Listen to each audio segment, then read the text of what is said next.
ठीक है, हम पेज नंबर 154 पर थे,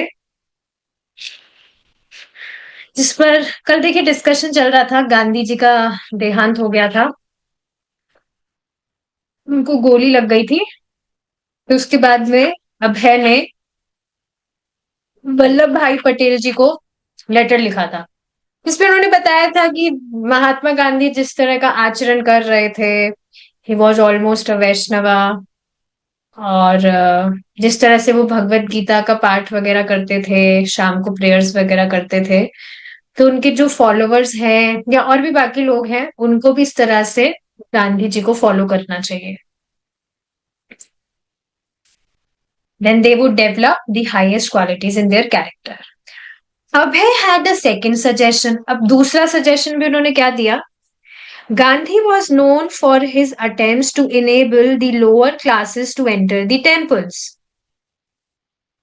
And in Noakhali, he had installed the deity of Radha and Krishna for the ordinary man to worship. Although this was generally taken as a side issue of Gandhi's work, Abhay took it as the essence that Gandhi's was a theistic movement. Abhay explained that although there were hundreds and thousands of temples in India, they were not being properly managed, and therefore educated citizens were neglecting them. In the original Vedic culture, the purpose of the temples had been to nurture spiritual culture. If the temples of India could be reorganized as a vital spiritual centers, then the disturbed minds of the day could be trained for life's higher duties. Such education and practice, Abhay wrote, can help man in realizing the existence of God, without whose sanction, according to Mahatma Gandhi, not a blade of a grass moves. दूसरा suggestion उन्होंने क्या किया कि जो गांधी हैं वो लोग, मतलब जो नीचे जाति के लोग थे, उनमें भी कुछ भेदभाव नहीं करते थे, तो वो इस तरह से भी जाने जाते कि ऊंची जाति नीची जाति ऐसे कुछ भेदभाव नहीं करते थे। तो जो नीचे जाति के लोग थे वे भी मंदिर में आ सके, ये उन्होंने संभव करवाया था। और नौखाली में उन्होंने, शायद ये किसी जगह का नाम है, तो वहां पर उन्होंने राधा कृष्णा के जो डीटीज हैं वो भी इंस्टॉल करवाए थे। और ये उनका एक साइड का काम था, मतलब वो पॉलिटिक्स वगैरह में उनका चलता था, लेकिन साइड में उन्होंने इस तरह से डीटीज वगैरह भी इंस्टॉल किया है, करवाए थे। तो लेकिन अभय ने क्या किया? अभय ने इसको एक एसेंस, एक सार के रूप में पकड़ा। मतलब आप इस चीज को देखिए, अगर आप प्रीचिंग करते हैं तो किसी भी व्यक्ति को आप भगवान के विषय में कुछ भी बात बताते हैं, तो आप उनको इस तरह से बताने का प्रयास करते हैं। पहले आप समझते हैं कि उनकी, मतलब दिनचर्या वगैरह क्या है, या जो भी बुक्स वगैरह वे कभी पढ़े हैं, आध्यात्मिकता से रिलेटेड भी अगर हम बात करें, तो आप हमेशा ट्राई करेंगे कि कृष्णा कॉन्शियसनेस के विषय में आप जो अभी वो करंटली जो भी कर रहे हैं उससे लिंक करके आप उनको समझाएं। किस बात को समझ पा रहे हैं? जैसे फॉर एग्जाम्पल, कोई व्यक्ति सात्विक खाना खाता है, ही लव्स कंज्यूमिंग सात्विक फूड। सात्विक मतलब सात्विक मूवमेंट वालों का जो भी वो ऑयल फ्री और होलसम फूड वगैरह प्रमोट करते हैं। तो उसमें भी जैसे अब आप किसी व्यक्ति को जो सात्विक मूवमेंट से जुड़ा हुआ है उसको आप रीच करना चाहते हैं, तो आप उनको कैसे लिंक करके बताएंगे कि भाई देखो, भगवत गीता में भगवान कृष्ण बता रहे हैं कि सात्विक खाने के बारे में बता रहे हैं कि सात्विक खाना खाना कितना अच्छा है। मनुष्य अगर सात्विक आहार ग्रहण करते हैं तो उनकी चेतना शुद्ध होती है, मन शांत रहता है। तो देखो, इस तरह से भगवान कृष्ण गीता में बता रहे हैं। तो इस तरह से जो भी वो कुछ करंटली अपने लाइफ में फॉलो कर रहे हैं, आप उससे लिंक करने का प्रयास करते हैं। तो अभय का आपको पता है, his motive is to preach message of lord Chaitanya. तो यहाँ पर गांधी जी जो भी स्पिरिचुअलिटी फॉलो कर रहे थे, उन्होंने यहाँ पर राधा कृष्ण की डीटीज इंस्टॉल की हुई थी। So Abhay took it as the essence, उस बात को पकड़कर उस बात पर जोर डालने का प्रयास कर रहे थे कि वास्तव में Gandhi was a theistic movement. Gandhi ji का जो मूवमेंट था वो थियस्टिक, थियस्टिक मतलब होता है आस्तिक। क्या आप आस्तिक का मतलब समझते हैं? प्रभु जी ने काफी बार बताया है आस्तिक का मतलब। आप मुझे चैट पर बताइए अगर आप आस्तिक का मतलब समझते हो। बहुत ही अमेजिंग मीनिंग है आस्तिक का। मुझे बताइए चैट पर, देखते हैं आपको याद है क्या। तो हाँ, इस तरह से उन्होंने इस पर जोर डाला कि गांधी जी का जो मूवमेंट था दैट वाज थियस्टिक। फिर अभय ने ये भी एक्सप्लेन किया कि किस तरह से हजारों हजारों की संख्या में जो लोग हैं, सॉरी, हजारों की संख्या में भारत में मंदिर हैं,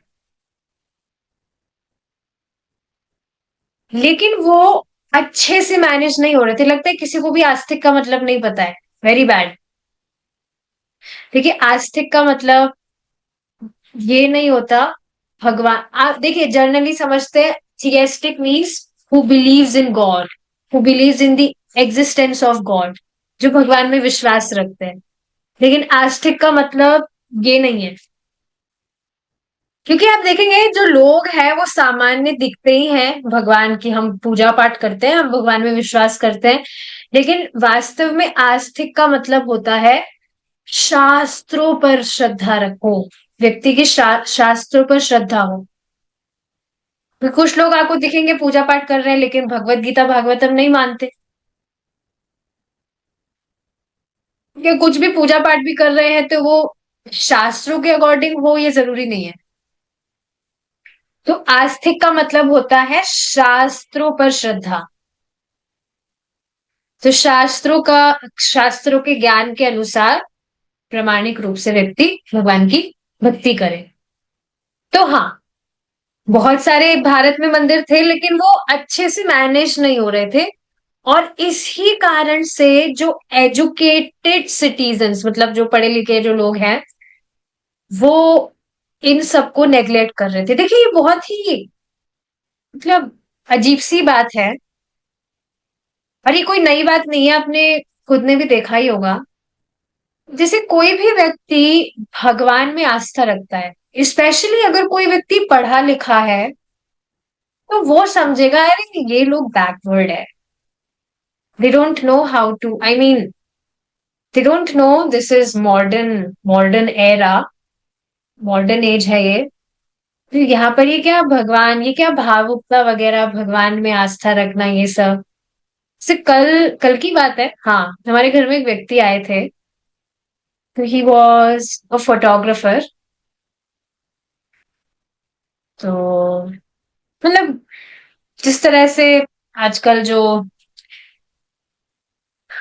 अ, युवा लड़के रहते हैं, तो इस तरह से वो अपनी कुछ भी मतलब जैसे भी उनका था देखने में, जैसे रहते हैं लोग आजकल मॉडर्न में, तो उस तरह से leather jacket and all all those things. तो वो आए, बैठे हो, तो मैंने उनको बोला हरे कृष्णा। वो अपनी कुछ बात कह रहे थे, कुछ बात कर रहे थे घर वालों से, तो अचानक से मैं आई, मैंने उनको कहा हरे कृष्णा। तो अपनी बात रोक कर वो कहे हाँ क्या। तो मैंने कहा फिर से हरे कृष्णा। तो कुछ सेकंड्स के लिए वो सोचने लग गए, फिर बाद में उन्होंने ठीक है रिप्लाई दे ही दिया हरे कृष्णा। तो आप देखेंगे कि मतलब दिखने में भी अगर कोई व्यक्ति मतलब अच्छा खासा दिख रहा है, पर अगर वो भगवान के नाम से आपको ग्रीटिंग कर रहा है, या जो भी कुछ मतलब भक्ति वगैरह वो कर रहा है, तो आज की सभ्यता जो है वो समझती है कि अरे ये तो बैकवर्ड है।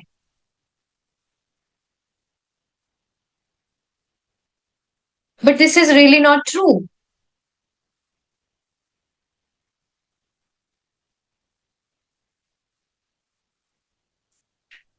और मुझे बहुत ही ज्यादा सुंदर ये बात लगती है कि प्रभुपाद जी ने किस तरह से पूरे विश्व भर में प्रचार किया। तो यहाँ तक कि जो वेस्टर्नर्स हैं, फॉरेनर्स हैं, they are also serving Krishna. तो क्या उनको भी बैकवर्ड कहा जाए? भाई लोग समझते हैं कि अमेरिका, लंदन जैसी जो कंट्रीज हैं, they are very developed countries. But if वहां पर भी अगर लोग भगवान कृष्ण की उपासना कर रहे हैं, तो फिर वो तो कैसे बैकवर्ड हो सकते हैं? वो तो डेवलप डेवलप कंट्री है ना। तो यहाँ पर लोगों का विचार नहीं है। लेकिन इस पर भी पता है एक व्यक्ति ने मुझे क्या बात कही थी। एक बार कोई व्यक्ति आए थे घर में। बहुत अजीब अजीब से व्यक्ति आते हैं, बट मेरे पास नहीं आते हैं फॉर्चुनेटली। पर फिर भी मेरी हो ही जाती है बात। तो वो कह रहे थे कि ये हरे कृष्णा पर ही डिस्कशन चल रहा था। एक्चुअली वो हारमोनियम के लिए आए थे, अब मुझे याद आया। तो वो कह रहे थे कि उनको पता था मुझे सिर्फ हरे कृष्णा कीर्तन सीखना है और कुछ नहीं। तो हरे कृष्णा पर ही डिस्कशन चला। उन्होंने वो कहने लगे कि आप देखेंगे जो ये विदेशी लोग होते हैं ये बहुत बेचारे मासूम होते हैं। आप देखेंगे हम लोगों को तो पूजा पाठ के लिए बोले तो हम क्या करेंगे? हम थोड़ी अगरबत्ती घुमा देंगे, या हम थोड़ा सा जल चढ़ाए आएंगे, बस हो गया हमारा पाठ पूजा, बस जय श्री राम, बस हो गया हमारा। लेकिन ये जो विदेशी लोग होते हैं ये बेचारे बहुत मासूम होते हैं। इनको थोड़ा भक्ति वक्ति के बारे में बता दो तो इतना गंभीर हो जाएंगे। पूरा आप देखोगे किस तरह से वो अपना पूरा ड्रेस ही चेंज कर लेंगे। कहाँ जीन्स पैंट पहनने वाले लोग, और इस तरह से आप देखो धोती कुर्ता पहनने लगते हैं और हरे कृष्णा हरे रामा करते रहते हैं, तिलक वगैरह लगाए। मुझे इतनी ज्यादा हंसी भी उनकी बात पर आ रही थी और मुझे बहुत ज्यादा गुस्सा भी आ रहा था। और मुझे समझ नहीं आ रहा था मैं कैसे रिएक्ट करूं। तो आप देखेंगे लोग कुछ भी फर्जी बात बोलते हैं। और पता है ऐसा क्यों करते हैं? Because they don't want to follow it. वो खुद भक्ति नहीं करना चाहते हैं, तो खुद को बचाने के लिए वो कुछ भी ऐसी फर्जी बातें बोलते हैं। And this is like something outrageous. कुछ भी मासूम होते हैं, ये होते हैं, वो होते हैं। तुम मिले हो कभी, तुम जाओ और पता लग जाएगा कितने मासूम होते हैं। कुछ भी लोग बोलते हैं।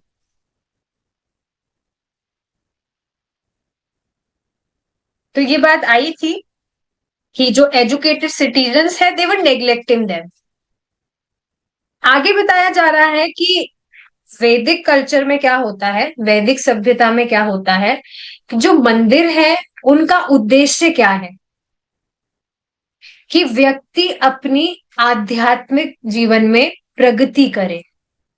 ही nurture spiritual culture, his spiritual life.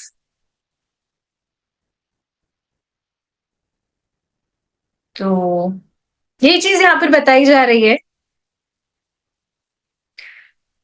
तो अगर भारत में जो भी मंदिर है अगर उनको फिर से ऑर्गेनाइज किया जाए, किस तरह से ऑर्गेनाइज किया जाए? ऑर्गेनाइज का मतलब आप समझते हैं, मॉडिफाई किया जाए किस तरह से? एज स्पिरिचुअल सेंटर्स, जहां पर लोग जो भी डिस्टर्ब उनका माइंड है तो वो थोड़ा भगवान के मंदिर जाए, वहां पर थोड़ा शांति मन से वो बैठे, भगवान का नाम जप वगैरह करे।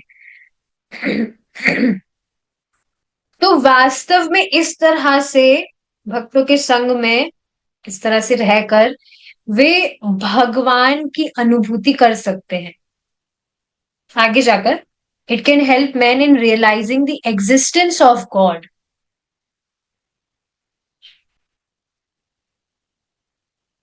और जैसा कि महात्मा गांधी खुद बताते हैं कि जिनकी वे भगवान जिनके सैंक्शन के बिना, सैंक्शन का मतलब आप समझते हैं, जिनकी इच्छा के बिना, एक जो घास का तृण है वो भी नहीं हिल सकता, घास का तृण जो है वह भी नहीं हिल सकता।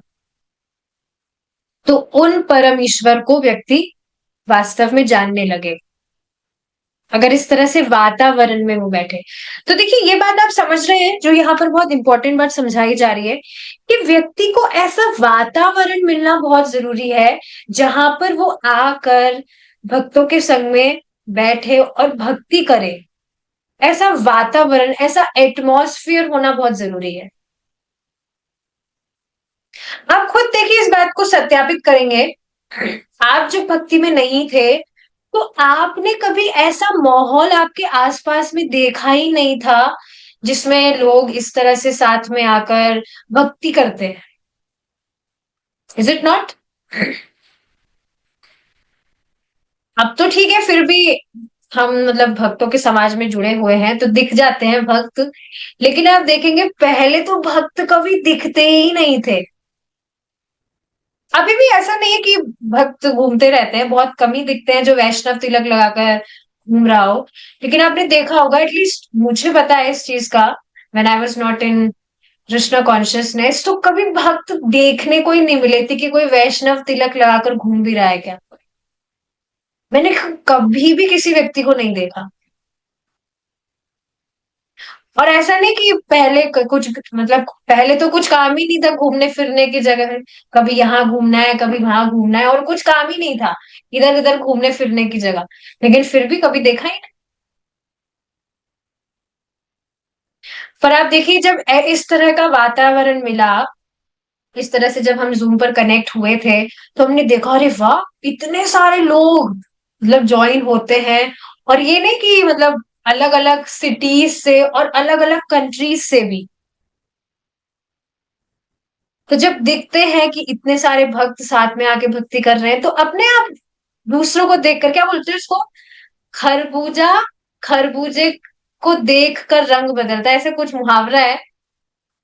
खरबूजा खरबूजे को देखकर रंग बदलता है। तो इसी तरह से जो लोग हैं वो दूसरे लोगों को देख कर, किस तरह से जो लोग हैं, इस तरह का सुंदर वातावरण है, सब भक्त आके भक्ति करते हैं, तो उनको देख कर वह भी भक्ति करने लगता है। तो ये चीज यहाँ पर समझाई जा रही है। आगे देखिए, he also referred to Gandhi's Harijan movement, which most people saw as Gandhi's humanitarian effort to grant equal rights to untouchables, whom Gandhi had recognized as Harijan, people of God. Abhay stressed that this was also an essentially spiritual aspect of Gandhi's life. But rather than simply rubber stamping an untouchable as Harijan, Abhay argued there must be a systematic program for elevating people of the lower classes. This program was taught in the Bhagavad Gita and could best be applied under the guidance of a bona fide devotee of the Lord. Abhay volunteered to take up the work on behalf of the memorial board. If the board, in attempting to commemorate Gandhi's effort and accomplishments, neglected the essential spiritual aspects of Gandhi's life, Abhay warned, his mercy will soon be dead, as has been the lot of other politicians. तो आगे एक हरिजन movement के विषय में बता रहे हैं। एक हरिजन मूवमेंट भी गांधी जी ने स्टार्ट किया था, जिसमें उनका मतलब क्या उद्देश्य था कि जो भी नीचे जाति के लोग हैं, छुआछूत जिनमें होती है, उनको भी इक्वल राइट्स मिलना, सामान समान सामान अधिकार उनको भी प्राप्त हो। तो इस वजह से उनको मतलब हरिजन बोला जाता था। हरि प्लस जन मीन्स पीपल ऑफ गॉड। ये आपने बात सुनी है, सुना होगा, जिसका कोई आश्रय नहीं होता उसके भगवान आश्रय होते हैं।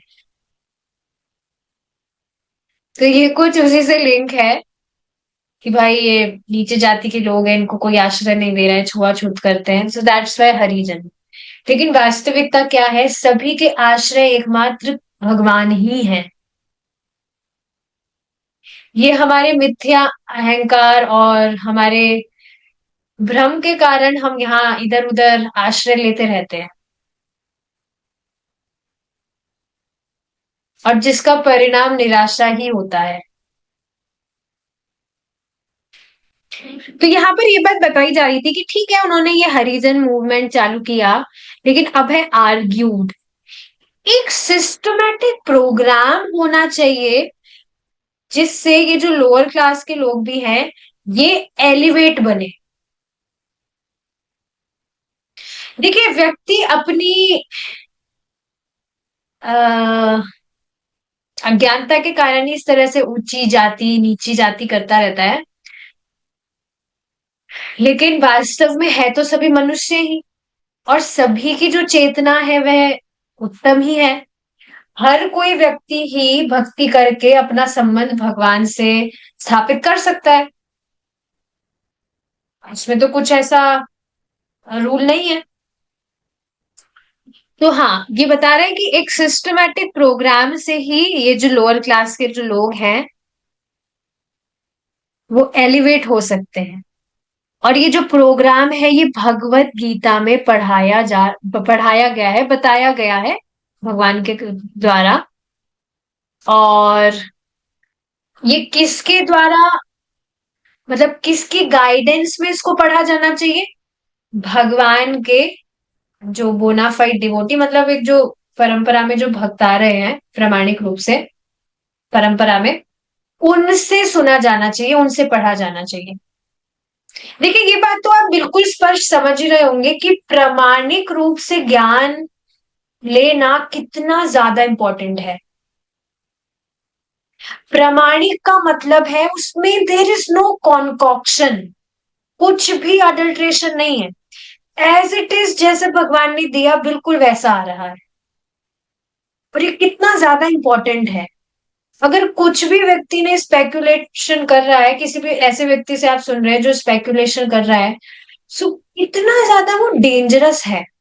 आप खुद सोचिए, आप सब तो भगवान कृष्ण की भक्ति कर रहे हैं, लेकिन क्या कभी आपके दिमाग में आया है कि जो लोग मायावादी हैं, निरंकारवादी है, या शिव बाबा को, ये जो भी ये सारी चीजें हैं जिनकी जिनको ये फॉलो कर रहे हैं, ये वास्तव में कितना डेंजरस है? Those processes are taking people more away from Krishna, भगवान से और दूर लेकर जा रहे हैं उनको ये सारे प्रोसेसेस। वो समझ रहे हैं भगवान की कुछ गीता भगवान ने नहीं बोली है, शिव बाबा ने बोली है, ये किया है वो किया है। It is taking them more away from Krishna. कितना डेंजरस है ये। So it is very very important that person should hear in the guidance of a bona fide devotee of the Lord। तो प्रभुपाद जी की सच में असीम कृपा है। ठीक है, तो अब है इस तरह से ही इज वॉलेंटियरिंग, वॉलेंटियरिंग मतलब इस तरह से वो वॉलेंटियर कर रहे हैं कि जो गांधी जी ने जो भी उन्होंने मूवमेंट वगैरह चलाए थे, तो वो इस तरह से उन पर बल दे रहे हैं स्पिरिचुअलिटी की तरफ। बेसिकली लोग भगवत गीता को पढ़े और भगवान से अपना संबंध समझे, इस सारी चीजों पर वो बल दे रहे हैं। Perhaps they saw Abhay as another opportunist seeking money or as a sectarian religionist. But Abhay saw himself as a lowly servant of Srila Bhakti Siddhanta Saraswati.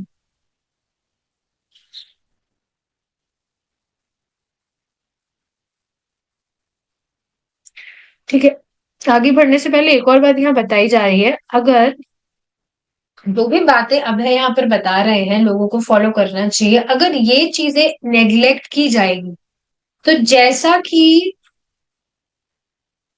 बाकी पॉलिटिशियंस के साथ में होता है क्या? होता है कि कुछ समय तक जब तक वे जीवित हैं तब तक उनको याद रखते हैं लोग, लेकिन जब वो मतलब चले जाते हैं इस मतलब इस देह को छोड़ देते हैं वे, तो अब उनको कौन ही याद रखता है?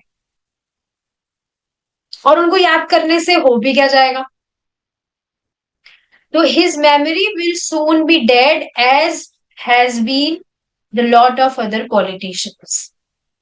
आगे एक और बात बताई जा रही है कि अब हो सकता है काफी लोग अभय को एक दूसरे ऐसे व्यक्ति की तरह देख रहे हो जो कुछ पैसा वगैरह हड़पना चाहते हैं, और एज अ सेक्टेरियन रिलीजनिस्ट। लेकिन अभय अपने आप को हमेशा एक एक तुच्छ दास ही समझते थे श्रीला भक्तिदान सरस्वती ठाकुर के। Seeing certain Vaishnava qualities in the character of Mahatma Gandhi, Abhay took the opportunity to introduce his spiritual master's message to the world. And by doing so, and by so doing, he paid tribute to Mahatma Gandhi, praising him as a great Vaishnava interested in Kirtana, temple worship, and elevating unfortunates to become people of God. तो इस तरह से अब है मतलब एक अब है गांधी जी की वैष्णवा क्वालिटीज को देखकर उसको प्रेस कर रहे थे, और वो इस तरह से एक चांस चाह रहे थे कि गांधी जी ने जो भी स्पिरिचुअलिटी से रिलेटेड जो भी चीजें की थी उसको केंद्र में रख के वे अपने गुरु महाराज का जो मैसेज है वो पूरे जगत में उससे परिचित कराए लोगों को। तो इस तरह से महात्मा गांधी को भी मतलब महात्मा गांधी भी अच्छे व्यक्ति जाने जाते, और he was trying to praise him as a great devotee जो कीर्तन और पूजा वगैरह में इंटरेस्टेड थे, और लोगों को भगवान की तरफ मोड़ने के लिए वो प्रयास कर रहे थे। हालांकि डायरेक्टली वो ऐसा कुछ भी नहीं कर रहे थे, पर अभय इस तरह से लोगों को परिचित कराना चाह रहे थे ताकि वे भक्ति करने लगे। ठीक है, इसी से आगे का जो डिस्कशन है अब हम कल कंटिन्यू करेंगे अगर भगवान ने चाहा तो। We will stop here now. Hare Krishna. जय श्री प्रभु।